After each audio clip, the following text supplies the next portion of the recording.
Oh shit. Dude, I'm not going back in there.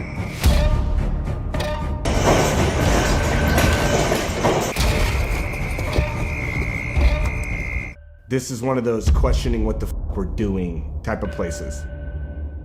Pretty much every location we've ever visited or investigated has its own specific type of scare appeal, I'll call it.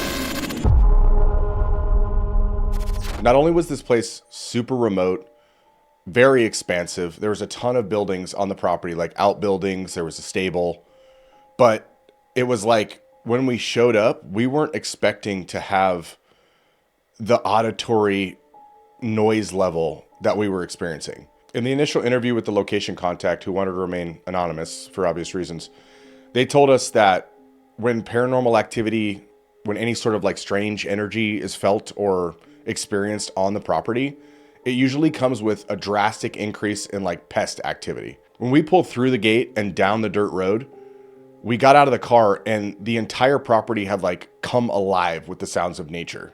I remember clear as day, both of us were overwhelmed with the level of noise that we were experiencing. Like our mics were peaking, like this deafening natural ambient noise surrounding everything. Like we could barely hear each other talk. What the fuck is that? What? So off camera, you don't see this, but the second we walked through the front door, I noticed that the back door was left like ajar, like not just like unlocked, like it was wide open. And I was like, that's a little weird. And we kind of just went about our way, started our walkthrough, and really didn't see what the actual situation was until we approached the back area of the home. So as we approached the back door, that's like at the back of the family room, we noticed that there's like a covered patio area, and the door to the outside was also left ajar. So there was just a clear path inside of the house. And like, this is like swampland. Like there's a small lake behind the house, and I'm talking maybe like 100 to 200 feet away. Any number of things could come in the house. Like there's snakes everywhere. Obviously, like there's other larger reptiles in the area. We didn't know what to think. And like, obviously we're not there to investigate snakes and alligators. We're there for someone's testimonial about some paranormal activity that's happening. But still, like, these are things that we have to be like cautious about when we go to places that we've never been before. So it's not atypical for us to like run some sort of test during the walkthrough just to pick up whatever area has the most energy. And when we turned the obelisk on, we were asking if something that was there, some sort of presence, like intentionally left the door open, or if they opened the door when we arrived and we just didn't notice it. And the first response from the obelisk is inner, like it was inside, or it came from inside and went outside, or maybe it came from outside and is now inside. I remember going over this in the afterthoughts of the episode, but still, like, it baffles me how that occurred. Unless someone the owner left it open intentionally. Like, I don't, there's no way for me to make sense of it, even at this point. You can hear throughout the walkthrough, and even before we get in the house, like the level of intensity and like anxiety that we have. And, you know, it might get a little bit old to some viewers, but you don't understand until you're standing there, until you're actually walking into this property with all these stories and all this history, especially the dark past of this place as well. And it's not this giant, like, super old building that experienced multiple eras and generations of like crazy emotional or like crazy, like traumatic events necessarily. But there was one in particular about the couple that used to live there. Wife went missing, and if you watch the episode, you know more about that story. The energy in the house goes from like a tense, anxious stillness, like from 0 to 100. And we capture this rustle that's coming from like the office area, which is adjacent to the kitchen in the very back of the main living area. Oh shit.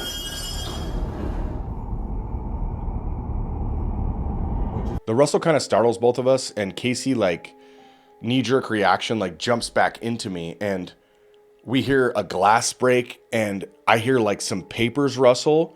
And it wasn't until I looked through the viewfinder later that I saw a chair slide clear across the entire kitchen, like at least 10 to 15 feet, just whoosh, flip around and didn't really slam into the counter, but like all of those three things happened in conjunction with each other. And we're sitting here looking at each other like, well, the back door was open. Like, was this a possum? Was this like some other animal that maybe was like messing around in the office? Because I mean, we could have made sense of it that way, but the speed and like the force at which this chair moved was completely, it wasn't matching up with like the physical phenomena of the papers falling and the glass breaking. They were all kind of semi close to each other, but they were all far enough away to not have affected each other's movement. It's actually crazy because later in the footage review, we see like light orbs like flying through the kitchen. There was ones that were crossing the camera's view. There was ones that were coming from the kitchen and office area.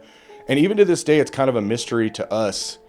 Like, we don't know exactly how or why those things show up. Sometimes it shows up before there's some sort of activity. Sometimes it shows up after. It's kind of the same way that we experience communication through devices. It's like, we'll see something happen, or like we'll experience some sort of event, and seconds later the obelisk might be like, chair. And we've grown kind of used to not taking things at face value in the exact moment that we hear them or experience them.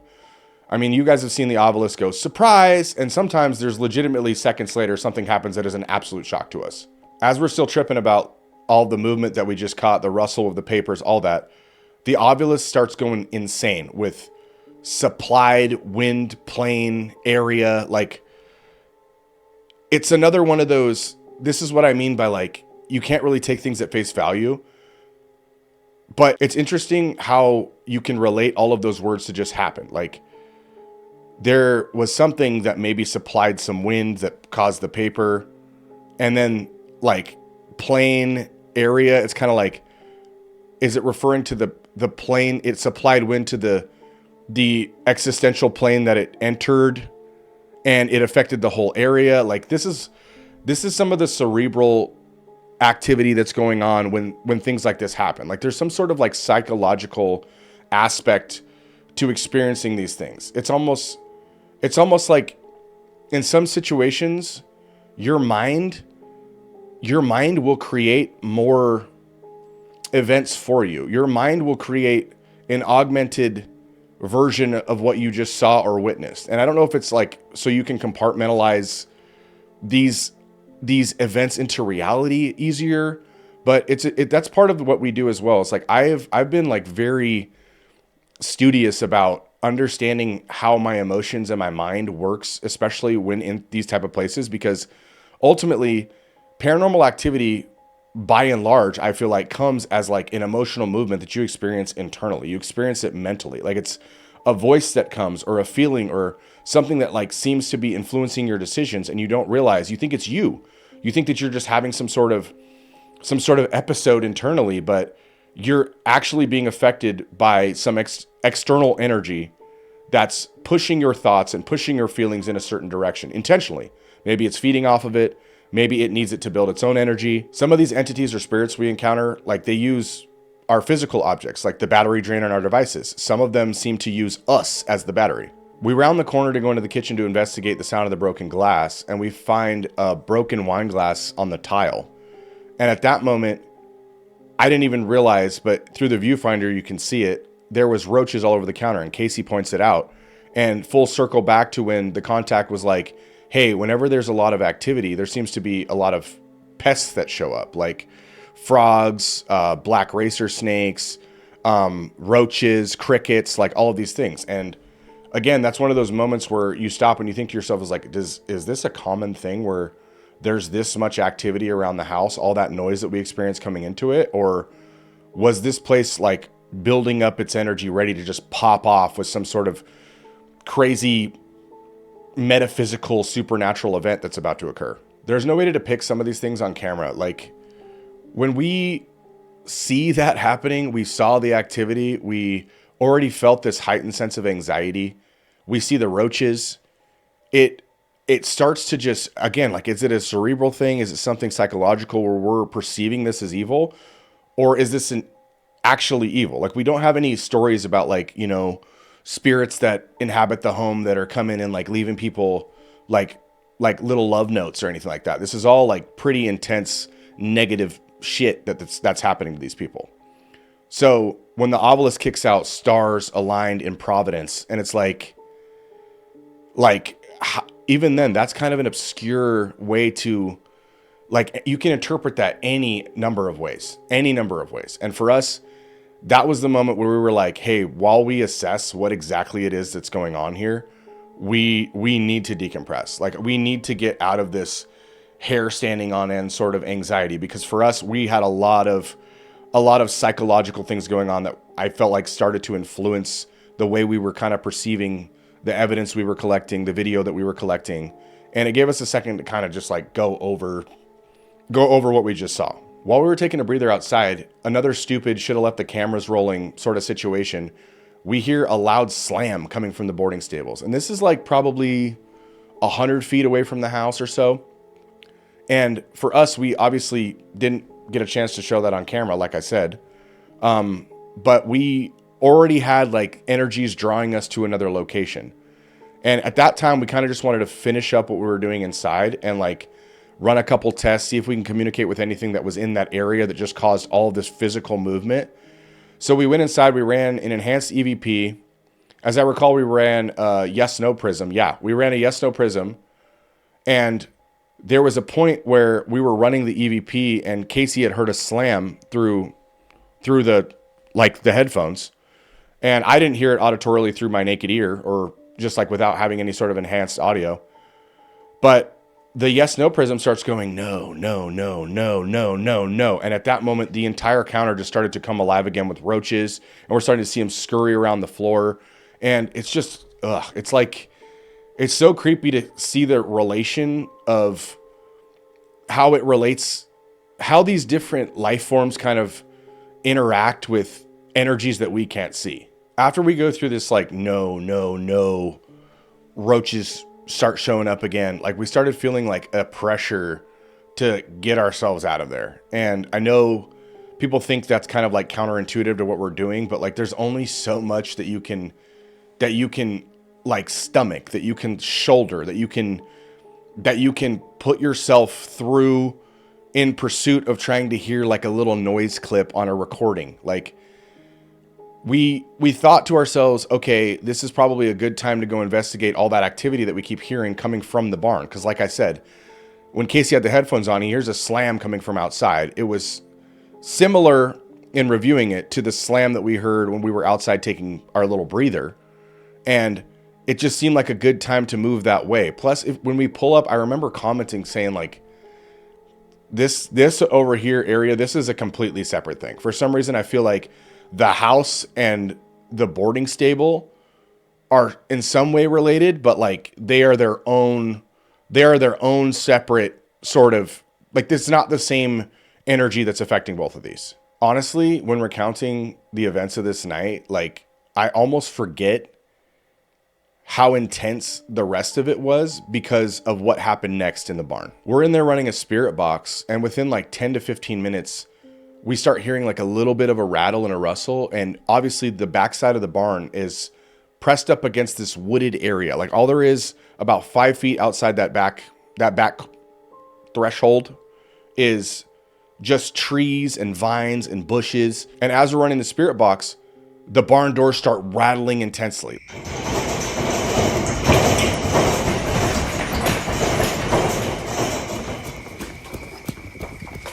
Like, one specific barn door started just like shaking, you know? And like, we've experienced stuff like this before, but it's never easy like for us to just stand there and take it. So him and I, without even thinking, we like run out of the barn. And of course, we leave the spirit box like dead center on, still running, still everything. And we really only have like a couple of those things. Like, we have left plenty of things in the past at like different locations, and it's always a pain in the ass kind of trying to replace them, especially because once you have your devices dialed in to how you like them and what seems to work for you in your investigation, it's really annoying to have to like get something new and basically start from fresh. Because all of these things, they look like they're the same.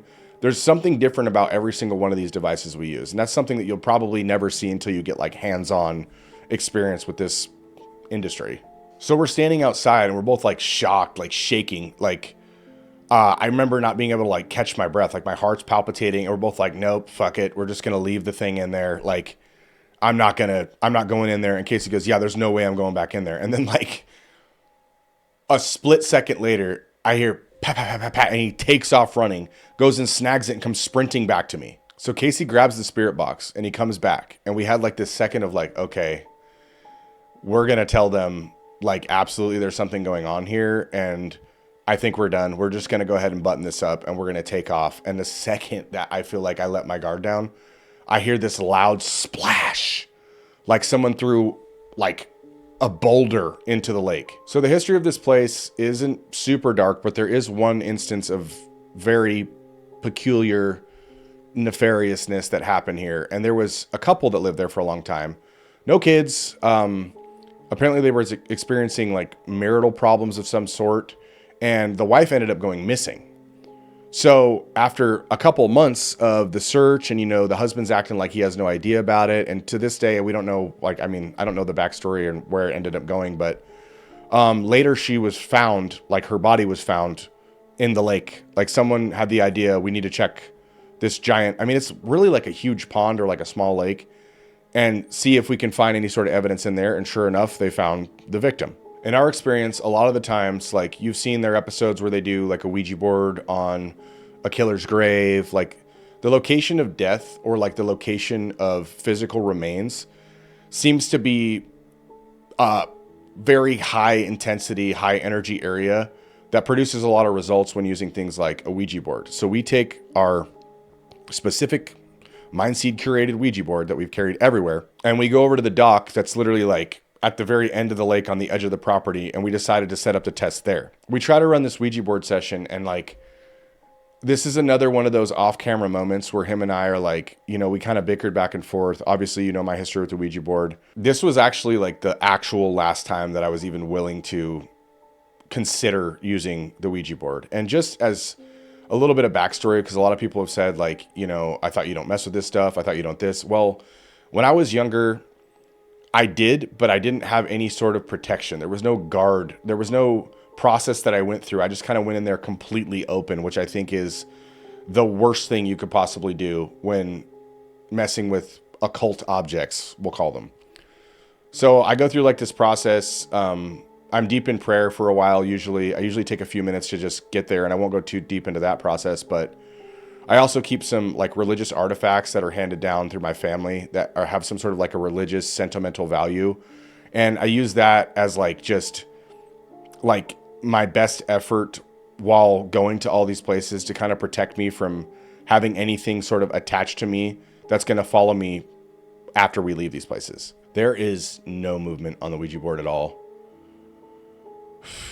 It's like we still have the ambient noise going on around us. But as I recall, there was like a moment again where we just kind of like let our guard down, and we hear a small, almost like a fish was like in the water that took off, or like a small like splash of some sort. And both of our attention at the same time is drawn to look out to the lake.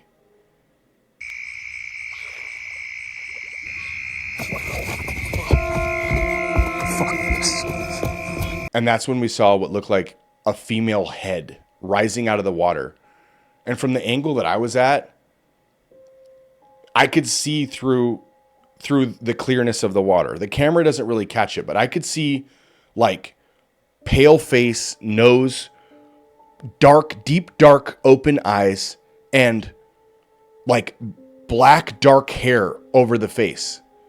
And I feel like in that moment, I was like stuck in time. Like that one split second was minutes for me. Like my brain processed everything that I was looking at, and immediately him and I at the exact same time just took off, like tackled the camera tripod. And I remember just running back towards the truck, just trying to avoid the barn, trying to avoid the house, getting away from the lake.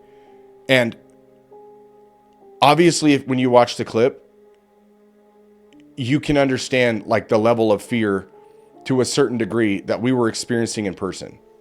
When we got back to the truck, there was a dead silence. I threw the tripod and camera into the back of the vehicle, and it was still running for over an hour while we drove. That's when Casey started in on the I don't think I can do this anymore type stuff. And I was honestly feeling almost identically the same way. But when you've given so much time and effort to something and you start feeling like you're being desensitized to these things, there's really nothing that you can do to like change your knee-jerk reaction sort of instincts to this though. Like, even though my mind has gotten good at compartmentalizing, seeing and experiencing these things, sometimes, especially now, looking back like a year down the road, you realize how that moment and those kind of moments really do just change you forever. And to this day, like I've spoke about it to a few people. Some fans have come up to me and asked me about it. I've spoke on it very few times. But when I do, I'm still trying to like make concessions with myself that what we saw wasn't what we thought we saw. Like I've tried to consider, okay, it was like a bag of trash that happened to have like a dead animal on it or something, or just a dead animal that was like in the bottom of the lake that bloated over time and rose, and it was just a perfect like storm timing for us to do that. But when you go back through the chronological order of events, it's just you gaslighting yourself the opposite direction, trying to convince yourself that you didn't just go through one of the most traumatic experiences you could possibly imagine. And at some point that has to become unhealthy, right? Like it's impossible to quantify the type of effects that we have basically welcomed into our lives with open arms just from pursuing our curiosity and passion when it comes to communicating with the other side. Me and Casey had a really long emotional conversation after this one, and you also saw it in the channel's uploads. Like he took a step back from editing for a while.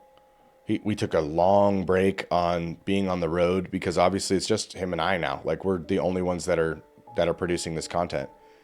And I think the pressures of all of those things kind of culminated and bottlenecked and came to a head after that investigation. And we were able to put out some more videos and put out some more investigations, but overall, like, we had kind of lost a lot of our will to continue going with this. There was a fair bit of revival there for a minute, but overall, like, after that night, how him and I were going about investigating these places kind of just stopped, or at least changed forever.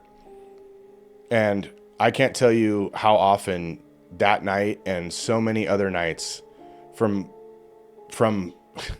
the past 5, 6, I guess now 6 years almost, have just like, I've just had like an involuntary flash of memory at the strangest times. I'm like at dinner with like my significant other, or like I'm at a work party, or like showing face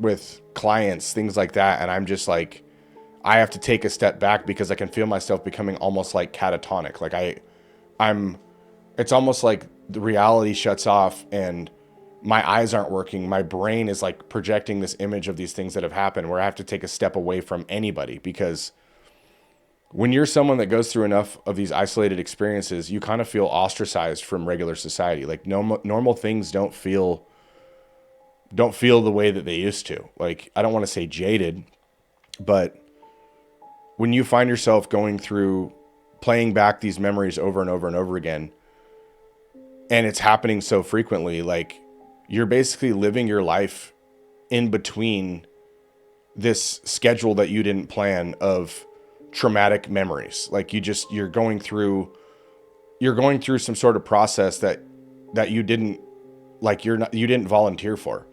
It's almost how like I relate, like, I mean, psychopathy or like schizophrenia or anything like that, where it starts to drastically affect and control certain aspects of your life. If you know all of the details about what I'm talking about, then I hope this sheds a little bit more light onto all of these movements that you've seen happen with the other channel, and now this channel's coming alive, and we're trying to give you more of what you want. We want to get back out there. We want to do investigations. I think we've said that pretty much every video that we've put out on this channel so far.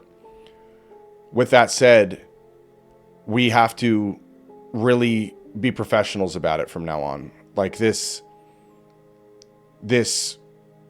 just send it sort of like mentality that we've operated on in the past is definitely going to augment for our own personal mental health. Like it's going to have to augment for the future. For now, I think that we're able to understand what we're doing a lot better, and we're able to respect a lot more of these individuals and entities and the spiritual realm and the extra dimensional effects, like all of these things that we understand a little bit better. And moving forward, I'm excited. I'm not gonna lie, I'm really, really nervous about it. But as we kind of reopen this can of worms, I really hope that we have the fans' support. I hope that we have the fans' love that they've always given us, because that there's something to be said about that collective energy that comes with intention towards somebody, even if we don't know each other in person. We really need as much as we possibly can to help shield us from any permanent sort of effects on our personal lives. And if you haven't seen this episode, you didn't watch that investigation, go watch it. Like, go watch it and then rewatch this video, and it will give you 10 times the context that you have right now just listening to this story. And friends, as always, we really appreciate you continuing to stick with us, continuing to watch our content and stay engaged. At this point, we're self-funded all over again on a smaller channel, and everything that you've done so far, joining the Patreon, purchasing merch, staying engaged, liking, sharing, and subscribing, like all of these things, hosting like scary night for this channel and the other channels that are popular, just to give us exposure, has been so beneficial to us, even at this point. And this is just the early stages for us. We're looking at this as the beginning and the introduction to something completely new, something better, something that's going to have staying power for a long, long time. We'll see you next time.